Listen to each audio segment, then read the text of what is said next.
नमस्कार, स्वागत है विद्या जोन पर। आज के इस क्लास में हम बात करेंगे प्राणियों में पोषण। ये एक टॉपिक है सिलेबस का और इस सिलेबस के इस टॉपिक से राजस्थान बोर्ड की बुक से बनने वाले कुछ महत्वपूर्ण प्रश्नों की चर्चा इस क्लास में करेंगे। 30 प्रश्न यहाँ पर लेंगे। जैसा कि आपको विदित है कि आपके पेपर में 30 ही प्रश्न इस सब्जेक्ट से आते हैं, तो 30 ही प्रश्नों की बात यहाँ पर करेंगे। हालांकि उसमें शिक्षण विद्या भी शामिल होती है, हम सिर्फ सब्जेक्ट के प्रश्नों की बात करेंगे। और यहाँ पर राजस्थान बोर्ड की बुक से बनने वाले प्रश्नों की ही चर्चा करेंगे आज की क्लास में। इसके एक और पार्ट आएगा नेक्स्ट क्लास, जिसमें एनसीईआरटी के प्रश्नों की। ऐसा ही लगभग हर टॉपिक के साथ हमने किया है कि एक क्लास राजस्थान बोर्ड की और एक क्लास एनसीईआरटी की। तो लगभग हर टॉपिक से 60 प्रश्न यहाँ पर हम कर रहे हैं। तो 60 प्रश्न एक टॉपिक से बहुत ज़्यादा होते हैं। तो आज की क्लास में हमारा टॉपिक आपको पता है और एग्ज़ाम डेट, एडमिट कार्ड, ये सब कुछ आपको पता ही है, कब एग्ज़ाम होने वाला है। तो चलिए बढ़ते हैं आगे और बात करते हैं अपने पहले प्रश्न की। बेस्ट बुक राजस्थान बोर्ड और एनसीईआरटी है, इसके अलावा कोई बेस्ट बुक नहीं। निम्न में से असत्य कथन की पहचान आपको करनी है। कौन सा कथन यहाँ पर असत्य है? पहला है भोजन में पोषण से संबंधित है, तो यहाँ पर पोषण की बात करेंगे। भोजन में प्रोटीन, कार्बोहाइड्रेट, वसा आदि जटिल रूप में होते हैं। बिल्कुल सही बात है, इसको सरल रूप में बाद में बदला जाता है हमारे शरीर के अंदर। जटिल पदार्थों को सरल पदार्थों में बदलना अंतर्ग्रहण कहलाता है, अंतर्ग्रहण नहीं कहलाता है। जटिल पदार्थों को सरल पदार्थों में बदलना ही आपके क्या है? पाचन कहलाता है। क्या कहलाता है? पाचन कहलाता है। मानव भोजन के लिए प्रत्यक्ष या परोक्ष रूप से पादपों पर निर्भर है। बिल्कुल सही बात है। मानव एक सर्वाहारी है, वैसे शाकाहारी मांसाहारी दोनों ही हैं। तो ये कैसे भी देखें हम किसी भी दृष्टि से, तो ये पादपों पर निर्भर है, प्रत्यक्ष या परोक्ष कैसे भी देखें। पौधे भोजन के लिए आत्मनिर्भर होते हैं, यानी कि ये स्वयं भोजन बनाते हैं। स्वयं क्या है? भोजन बनाते हैं। अब ये चीज तो आपको पता होगी कैसे बनाते हैं, कौन सी प्रक्रिया अपनाते हैं, ठीक है। तो यहाँ पर बताने की आवश्यकता नहीं होगी, ये पहले भी हम कई क्लासों में बात कर चुके हैं। तो बी ऑप्शन आपका बिल्कुल करेक्ट हो जाएगा। यही आपके असत्य हैं। जटिल पदार्थों को सरल में बदलना पाचन कहलाता है। अंतर्ग्रहण तो भोजन को मुख में ग्रहण करना अंतर्ग्रहण होता है। अगला प्रश्न देखिएगा, प्राणी भोजन क्यों करते हैं? कोई भी जीव है वो भोजन करता ही क्यों है? भोजन की आवश्यकता क्या है? तो पहला ऑप्शन है भोजन से जीवों को ऊर्जा प्राप्त होती है, शरीर की समस्त क्रियाओं के संपादन के लिए, शारीरिक वृद्धि और विकास के लिए। तो भोजन से जीवों को क्या प्राप्त होती है? ऊर्जा प्राप्त होती है ग्लूकोज के विखंडन से, और शरीर की समस्त क्रियाएं उसी ऊर्जा के द्वारा संपादित होती हैं और उसी से शारीरिक वृद्धि और विकास होता है। तो ये सभी के सभी कारण हैं, इसी कारण से प्राणी हैं वो भोजन करते हैं। जीवों को खाद्य की आवश्यकता या भोजन की आवश्यकता क्यों होती है? ये सभी क्रियाकलापों के लिए होती है। और है निम्न कथनों में असत्य कथन कौन सा है? असत्य कथन आपको बताना है। अमीबा में एक सघन गोल केंद्रक एवं कोशिका द्रव्य में बुलबुले के समान अनेक संकुचनशील रसधानियां पाई जाती हैं। तो बिल्कुल ठीक है, अमीबा के अंदर रसधानियां पाई जाती हैं। क्या पाई जाती हैं? रसधानियां। अमीबा एक या अधिक अंगुली के समान प्रवर्ध निकालता है, जिसे पादाब कहते हैं। बिल्कुल सही है। अमीबा के अंदर पादाब केवल अमीबा को गति करने में सहायता करता है। ये बात सही है, गति करने में सहायता करता है, लेकिन केवल नहीं। तो अमीबा के अंदर जो पादाब होते हैं उनके क्या काम है? पादाब दो काम करता है। एक तो क्या करता है? गति में सहायक है, गति में सहायता करता है। दूसरा क्या करता है? भोजन को पकड़ने में, भोजन या खाद्य जो पदार्थ है उसको पकड़कर अंतर्ग्रहण करने में अमीबा की सहायता करता है। तो पादाब के दो काम है, ठीक है। तो सी ऑप्शन आपका उत्तर होगा। ये केवल वाला है ना, इसके कारण ये ऑप्शन आपका गलत हो गया है। तो असत्य कथन पूछा था, तो असत्य कथन सी ऑप्शन। आगे बढ़ते हैं, अगला प्रश्न देखो। अमीबा में भोजन खाद्य पदार्थों को ग्रहण करने की प्रक्रिया क्या कहलाती है? अमीबा किस प्रक्रिया के द्वारा भोजन या खाद्य पदार्थों को ग्रहण करती है। अंतर्ग्रहण, अंतर्ग्रहण का मतलब होता है मुख के द्वारा भोजन या खाद्य पदार्थों का ग्रहण करना। खाद्य पदार्थों को ग्रहण करना, ये अंतर्ग्रहण होता है। पाचन मतलब जटिल खाद्य पदार्थों को सरल खाद्य पदार्थों में बदलना, सरल में बदलना। पोषण क्या होता है? पोषण जो हमें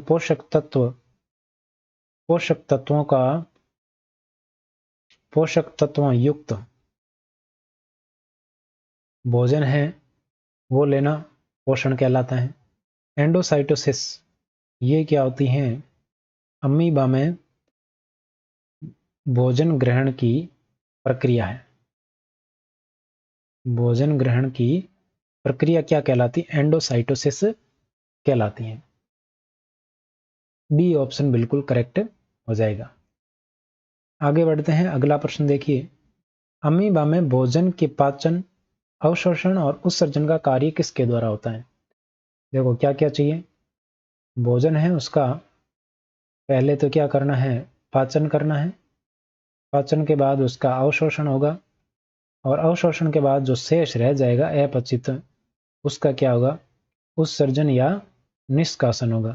तो ये तीनों ही प्रक्रिया एक संरचना पाई जाती हैं जिसको कहते हैं खाद्य धानी। किसके अंदर? अमीबा में। तो अमीबा में ये प्रक्रिया, तीनों प्रक्रिया खाद्य धानी के द्वारा होती है। सी ऑप्शन बिल्कुल करेक्ट है। पादाब का काम हमने देखा, गति और भोजन पकड़ने में सहायक। भोजन पकड़ने में संपूर्ण शरीर, इसमें जनन में क्या होता है? संपूर्ण शरीर दो भागों में बंट जाता है, केंद्रक भी बंट जाता है, तो इसमें खंडन द्विखंडन होता है। अगला प्रश्न देखो, निम्न में से सत्य कथन की पहचान करें। कौन सा कथन है? सत्य। तो सत्य कथन कौन सा होगा, ये आपको पहचानना है। यहाँ पर गाय, भैंस या घास खाने वाले जंतु पहले घास को जल्दी जल्दी खा लेते हैं। पहले तो क्या करते हैं? घास को जल्दी जल्दी खा लेते हैं, निगल कर आमाशय के एक भाग में इकट्ठा कर लेते हैं। ये बात, आमाशय का यह भाग रुमेन या प्रथम आमाशय कहलाता है। बिल्कुल सही है, ऊपर वाला भी सही, उपयुक्त तो दोनों सही है। सेल्यूलोज पाचन करने वाले जंतुओं की आंत छोटी होती है। नहीं, क्या होती है?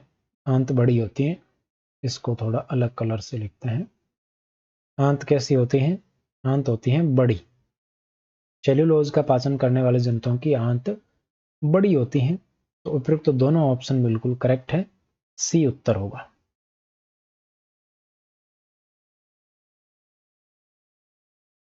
अगला प्रश्न देखो, गाय, भैंस या घास खाने वाले जंतुओं में आंशिक पचा हुआ भोजन क्या कहलाता है? आंशिक पचा हुआ भोजन किस नाम से जाना जाता है? जुगाल, कड, मंड। जुगाल व कड दोनों। डी ऑप्शन होगा, जुगाल और कड दोनों। जो अभी अपन ने बात की रुमेन में, रुमेन के अंदर जो प्रथम आमाशय में एकत्रित होता है वही जुगाल या कड कहलाता है। फिर उसको जुगाली करने वाले जंतु है वो छोटे छोटे हिस्सों में मुख के अंदर लाते रहते हैं और जुगाली करके फिर से शरीर के अंदर भेजते रहते हैं। जुगाल और कड कहलाता है। मंड क्या होता है? ये पत्तियों के अंदर भोजन स्टोरेज किया जाता है, पादपों में। अगला है, कुछ जंतु भोजन को छोटे छोटे पिंडकों के रूप में पुनः मुख में लाता है तथा चबाता रहता है। ये प्रक्रिया क्या कहलाती है? तो जो रुमिनेंट पशु होते हैं वो क्या करते हैं? जुगाली करते हैं। जो भोजन जल्दी जल्दी निगल लिया, चारा है, घास है, उसको फिर वापस से मुंह में लाएंगे और उसको चबाते रहेंगे, तो वो जुगाली करना कहलाता है। इसी को रोमंथन कहते हैं। इसी को क्या कहते हैं? रोमंथन। ऐसा कौन करते हैं? ऐसा करने वाले जंतु रूमिनेट जंतु या रोमंथी कहलाते हैं। तो जुगाली करना और रोमंथन, डी ऑप्शन आपका उत्तर होगा, ध्यान रखिएगा। उत्तर कौन सा होगा? D option. रूमिनेट्स में सेल्यूलोज का पाचन कहाँ होता है? रूमिनेट्स क्या खाते हैं? घास खाते हैं, चारा खाते हैं। इनके अंदर सेल्यूलोज होता है। इसके अंदर क्या होता है? सेल्यूलोज। सेल्यूलोज का पाचन कहाँ होता है? तो इसमें एक छोटी आंत और बड़ी आंत के बीच में एक थैलीनुमा संरचना पाई जाती है, जिसको क्या कहते हैं? अंधनाल कहते हैं। ये कहाँ स्थित होती हैं? छोटी आंत्र व बड़ी आंत्र के बीच में स्थित होती हैं। इसके अलावा इस अंधनाल के अंदर ऐसे सूक्ष्म जीव पाए जाते हैं जो सेल्यूलोज का पाचन करते हैं। मनुष्य सेल्यूलोज का पाचन क्यों नहीं कर पाता? क्योंकि उसके अंधनाल नहीं पाई जाती, और अंधनाल नहीं पाई जाती तो उसके अंदर ऐसे सूक्ष्म जीव भी नहीं पाए जाते। तो बिल्कुल करेक्ट होगा आपका बी ऑप्शन। आगे बढ़ते हैं। मनुष्य में भोजन का पाचन होता है। मनुष्य में भोजन का पाचन कहाँ होता है? अंधनाल होती ही नहीं अभी। आहारनाल बिल्कुल। प्रथम आमाशय नहीं होता। अग्नाशय ये एक ग्रंथि है, ये एक मिश्रित ग्रंथि है, ये आपको ध्यान में रखना है। तो किस में होता है? आहार नाल के अंदर होता है भोजन का पाचन। और आहार नाल कहाँ से शुरू हो जाती है? आहार नाल आपके मुख गुहा से शुरू होती है। आहार नाल मुख गुहा से गुदा तक होती है। कहाँ तक? गुदा तक।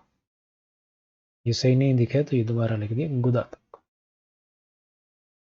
अगला है मनुष्य की आहार नाल का भाग नहीं है। मनुष्य की आहार नाल, मनुष्य की आहार नाल में सबसे पहले देखो होता है मुख गुहिका, या मुख भी हम इसको कह सकते हैं, मुख या मुख गुहिका।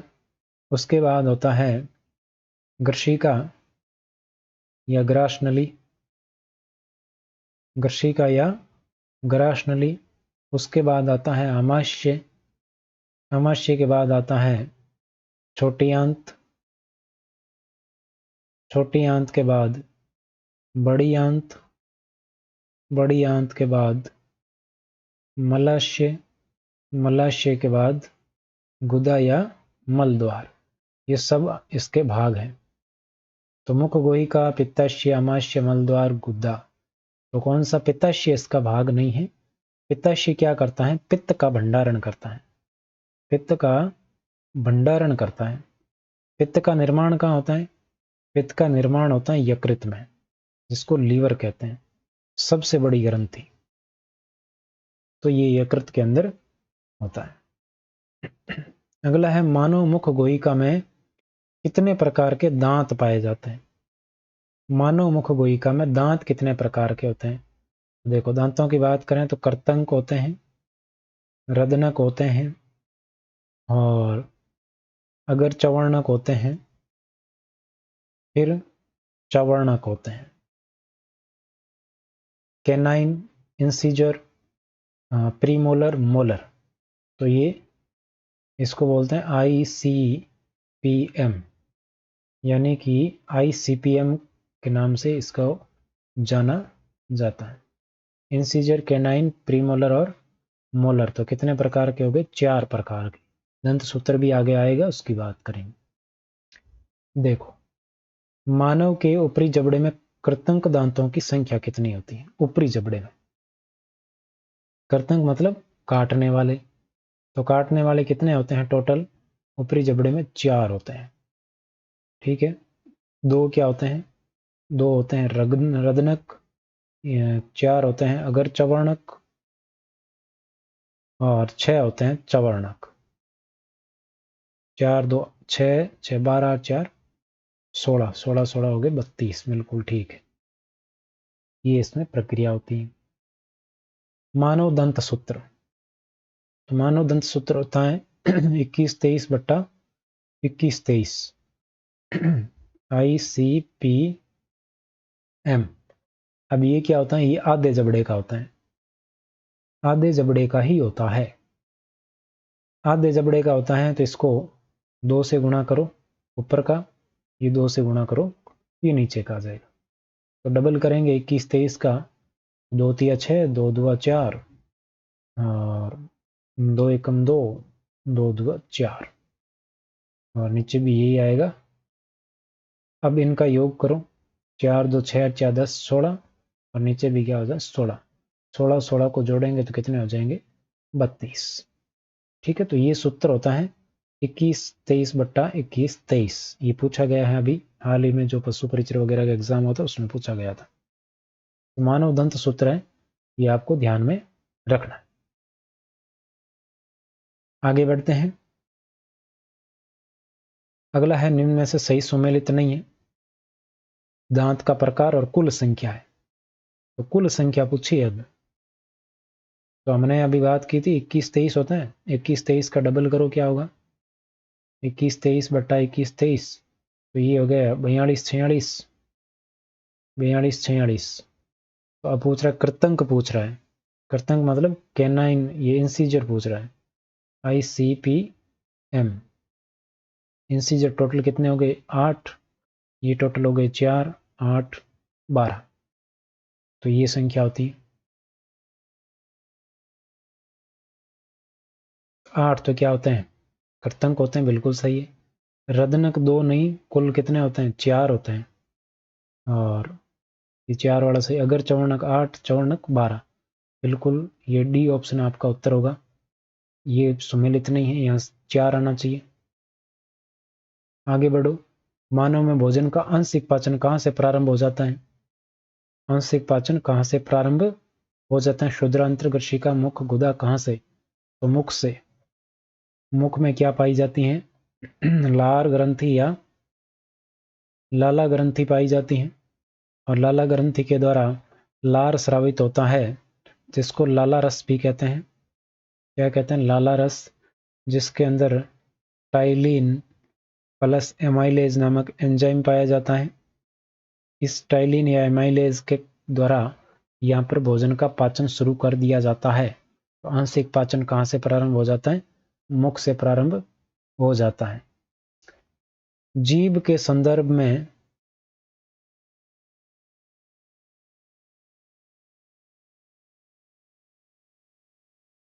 जीभ के संदर्भ में सही कथन। एक मिनट, इसमें डिवाइस डिस्कनेक्ट हो गया है। हाँ ठीक है। जीभ के संदर्भ में सत्य नहीं है। जीभ एक मांसलपेशी अंग है जिसका पश्च भाग स्वतंत्र होता है। जीभ का उपयोग बोलने में होता है, भोजन में लार मिलाने और भोजन को निगलने में किया जाता है। जीभ पर स्वाद कलिकाएं पाई जाती हैं, बिल्कुल सही है, ये भी सही है, दूसरा भी सही है, लेकिन पहला है वो गलत है। पश्च भाग स्वतंत्र नहीं होता है, अग्रभाग स्वतंत्र होता है। आप बोल के देख सकते हो, पीछे वाला भाग है वो जुड़ा रहता है।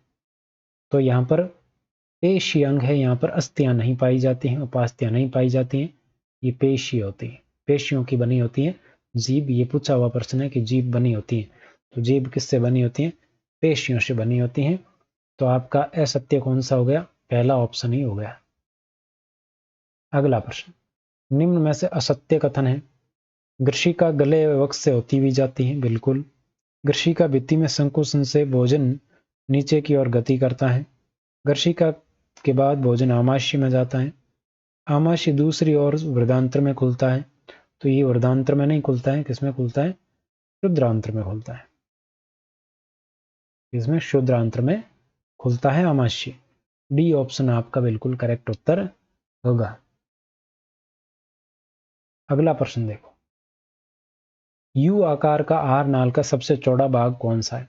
यहां पर थोड़ा ध्यान रखना, ये आरबीएससी की किताब है, उसमें यू लिखा हुआ है, लेकिन अमूमन जे आकार आता है। यहाँ पर क्या है, सामान्यतः जे आकार होता है, और एनसीईआरटी में भी जे आकार ही दिया हुआ है।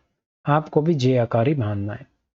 क्यों, क्योंकि एनसीईआरटी बेस्ड ही आपका उत्तर सही माना जाता है। चैलेंज भी आप उसको अच्छी तरह कर पाएंगे। और जे ऑप्शन में ही नहीं हो तो आप यू कर सकते हो, यू ऑप्शन आया हो तो, बाकी जे ही करना है। तो ऐसा कौन सा भाग होता है, तो सी ऑप्शन अमाशय ऐसा भाग होता है। ठीक है, अमाशय सी ऑप्शन बिल्कुल आपका करेक्ट उत्तर हो जाएगा। अगला है, आमाशय द्वारा स्रावित पदार्थ नहीं है। लार रस किसके द्वारा, लार ग्रंथि या लाला ग्रंथि के द्वारा स्रावित होता है। कहाँ पाई जाती है, मुख में पाई जाती है। श्लेष्म आमाशय के द्वारा स्रावित होती हैं। ये आमाशय की जो आंतरिक परत होती है उसकी सुरक्षा करती हैं। और हाइड्रोक्लोरिक अम्ल है, ये अम्लीय माध्यम प्रदान करता है। और सूक्ष्म जीवाणु को नष्ट करता है। भोजन के साथ आने वाले हानिकारक सूक्ष्म जीवाणु को नष्ट करता है। हानिकारक सूक्ष्म जीवों को नष्ट करना इस अम्ल का काम है। पाचक रस या जठर रस ये पाचन में सहायता करते हैं। तो यहां पर कौन सा पदार्थ नहीं होता है? ए ऑप्शन बिल्कुल करेक्ट हो जाएगा। अगला देखो, कौन सा सही सुमेलित नहीं है? श्लेष्मा अमाशय की आंतरिक सतह को सुरक्षा प्रदान करना बिल्कुल सही है। HCl अम्ल या हाइड्रोक्लोरिक अम्ल माध्यम की अम्लीयता खत्म करना नहीं, अम्लीयता बनाए रखना। अम्लीयता को क्या करना? बनाए रखना। ये इसका काम है, अम्लीयता बनाए रखना, खत्म नहीं करती। तो ये आपका गलत वाला तो मिल गया। पाचक रस क्या करते हैं? प्रोटीन को सरल पदार्थों में तोड़ते हैं। तो यहां पर ऑप्शन कौन सा बनेगा? बी ऑप्शन आपका उत्तर बनेगा। अगला प्रश्न देखो, क्षुद्रांत्र के संदर्भ में सत्य कथन है। सत्य बताना। अब यह लगभग 6 से 8 मीटर लंबी अत्यधिक कुंडलित नली है। कितनी है? 6 से 8 मीटर लंबी। अब एनसीईआरटी के प्रश्न आएंगे, थोड़ा बहुत इसमें चेंजिंग हो सकता है, थोड़ा बहुत आगे पीछे हो सकता है। तो आपको लगभग ध्यान रखना है 7 मीटर के आसपास आपका उत्तर होगा। इसके आसपास 7 मीटर के आसपास आपका उत्तर रहेगा, ये आपको ध्यान में रखना है।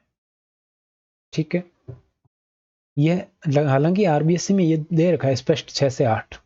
यह यकृत एवं अग्नाशय से स्राव प्राप्त करती हैं। बिल्कुल उपयुक्त, दोनों बिल्कुल सही है। यह शरीर की सबसे बड़ी ग्रंथि है। नहीं, सबसे बड़ी ग्रंथि कौन है आप मेरे को बताइएगा, नहीं तो मैं ही बता देता हूँ कौन है। यकृत, या इसी को क्या कहते हैं? लीवर कहते हैं। तो ये बिल्कुल सही है, दोनों ही करेक्ट है। सी ऑप्शन आपका उत्तर होगा। आगे बढ़ते हैं। यकृत स्थित होती हैं। यकृत कहाँ स्थित होती है? वक्षगुहा में, उदर के ऊपर दाईं ओर, उदर के नीचे दाईं ओर, उदर के ऊपर बाईं ओर। तो आप अगर भोजन वाला वो चित्र देखेंगे तो इस प्रकार की आपको ये ग्रास नली मिलेगी। ग्रास नली फिर यहाँ से जाके यहाँ पर आमाशय में ऐसे जुड़ जाती है। आमाशय और इधर की तरफ ऐसी एक संरचना बनी होती है, और ये संरचना क्या होती है? लीवर होती है, या यकृत ये होती है। अब देखो ये कौन सा भाग है बताओ, देखें दायां भाग है कि बायां भाग? तो ये भाग होता है बायां भाग। ये कौन सा भाग है? बायां भाग है। शरीर की जब संरचनाएं पढ़ते हैं तो हमारा जिस तरफ दायां हाथ होता है वो शरीर का चित्र में बायां होता है। ठीक है, तो ये दायां भाग है। अब किधर स्थित है? दाईं तरफ ऊपर की ओर स्थित है, तो उधर के ऊपर दाईं ओर स्थित है। बी ऑप्शन आपका बिल्कुल करेक्ट होगा। आगे बढ़ते हैं। पित्त रस का प्रमुख कार्य क्या है? पित्त रस कार्बोहाइड्रेट का पाचन, वसा का पाचन, प्रोटीन का पाचन, इनमें से कोई नहीं। तो पित्त रस किसका पाचन करता है? प्रोटीन का। किसका पाचन करता है? सॉरी, वसा का पाचन करता है। पित्त रस का काम है वसा का पाचन करना। अगला देखो, हल्के पीले रंग की बड़ी ग्रंथि जो आमाशय के ठीक नीचे स्थित होती है वह है पित्ताशय, यकृत, अग्नाशय, लाल ग्रंथि। तो यकृत की हमने बात की, किधर होती है? उधर, यानी कि पेट के ऊपर स्थित होती हैं। और किस तरफ? दाईं तरफ स्थित होती है। रंग की हमने बात ही नहीं की, पित्ताशय की बात हमने नहीं की। लेकिन यहां पर आपका उत्तर क्या होगा? अग्नाशय होगा। अग्नाशय पीले रंग की बड़ी ग्रंथि होती हैं जो कि कहाँ स्थित होती हैं? आमाशय के नीचे स्थित होती हैं। आमाशय के नीचे। यकृत ऊपर होती है, ये आमाशय के नीचे होती है। लार ग्रंथि मुख में होती है। अगला प्रश्न, अग्नाशयिक रस का काम क्या है? कार्बोहाइड्रेट का पाचन, प्रोटीन का पाचन, कार्बोहाइड्रेट्स व प्रोटीन को सरल रूप में बदलना, भोजन का अवशोषण। अवशोषण तो रुधिरवाहिका ही करेगी। तो कार्बोहाइड्रेट और प्रोटीन को सरल रूप में बदलने का काम ही कौन करता है? अग्नाशय द्वारा स्त्रावित रस करता है, अग्नाशयिक रस। अगला प्रश्न देखो, क्षुद्रांत्र की आंतरिक भित्ति पर पाए जाने वाली उभरी हुई अंगुली नुमा संरचनाएं क्या कहलाती हैं? छोटी आंत है, उसकी आंतरिक भित्ति के ऊपर अंगुली के जैसे प्रवर्ध पाए जाते हैं, उभार पाए जाते हैं, उन्हें कहते हैं दीर्घ रोम। उन्हें कहते हैं रसांकुर। तो ए और बी बिल्कुल आपका करेक्ट होगा, डी ऑप्शन। रुधिर वाहिकाएं नहीं कहते हैं, रुधिर वाहिकाएं इन्हीं के अंदर पाई जाती हैं जो क्या करती हैं, अवशोषण का काम करती हैं। क्या करती हैं, भोजन के अवशोषण का कार्य करती है। अगला प्रश्न, सही कथन चुनना है। पचा हुआ भोजन अवशोषित होकर क्षुद्रांत्र की भित्ति में स्थित रुधिर वाहिकाओं में चला जाता है। अवशोषण के बाद इसमें चला जाता है, रुधिर वाहिकाओं में चला जाता है। यह प्रक्रिया क्या कहलाती है, अवशोषण कहलाती है। भोजन का पाचन के बाद अवशोषित होना रुधिर वाहिकाओं के द्वारा अवशोषण कहलाता है। दीर्घ रोम पचे हुए भोजन के अवशोषण हेतु तल क्षेत्र बढ़ा देते हैं। सही बात। अवशोषित पदार्थों का स्थानांतरण रुधिर वाहिकाओं द्वारा शरीर के विभिन्न भागों तक होता है। यह भी सही बात है। उत्तर क्या होगा, उपयुक्त सभी डी ऑप्शन आपका बिल्कुल करेक्ट उत्तर हो जाएगा। अगला प्रश्न देखो, कोशिकाओं में ग्लूकोज का विखंडन किसमें होता है। ग्लूकोज का विखंडन, तो ग्लूकोज की बात करें तो ग्लूकोज का विखंडन किन किन में होता है। तो यहां पर बनती है कार्बन डाइऑक्साइड, कार्बन डाइऑक्साइड बनती है, प्लस जल बनता है, प्लस ऊर्जा बनती है। कार्बन डाइऑक्साइड, जल, ऊर्जा। बी और सी दोनों ऑक्सीजन की सहायता से ये टूटता है। ये किसकी सहायता से, ऑक्सीजन की सहायता से ग्लूकोज का विखंडन होता है, ध्यान रखना है। अगला प्रश्न देखो, भोजन का वह भाग जिसका पाचन नहीं हो पाता है अथवा अवशोषण नहीं होता है, कहाँ भेज दिया जाता है। आमाशय में, वृदांत्र में, अग्नाशय में, मलाशय में, अनुत्रित। जिसका पाचन या अवशोषण नहीं होता है उसको कहाँ भेजते हैं, मलाशय में भेजते हैं। अगर यहाँ पर ऐसा लिख दिया जाए कि क्षुद्रांत्र में जिसका पाचन या अवशोषण नहीं हुआ तो फिर उसको कहाँ भेजेंगे, वृदांत्र में भेजेंगे। क्षुद्रांत्र में जिसका पाचन या नहीं होता है उसको कहाँ भेजते हैं, वृदांत्र में भेजते हैं। और वृदांत्र में किस किस का, जल व लवणों का अवशोषण होता है। किसका, जल व लवणों का अवशोषण यहाँ पर बड़ी आंत के अंदर होता है। ये आपको ध्यान रखना है। ठीक है, तो ये था आज का अंतिम प्रश्न। क्लास कैसी लगी कमेंट करके जरूर बताइएगा। अपने सुझाव, अपने और विचार, अच्छे विचार हैं, सुविचार हैं, बहुत सारी चीजें जो आप लिखना चाहो लिखिएगा कमेंट बॉक्स में। बाकी मिलते हैं नेक्स्ट क्लास में। Thank you very much.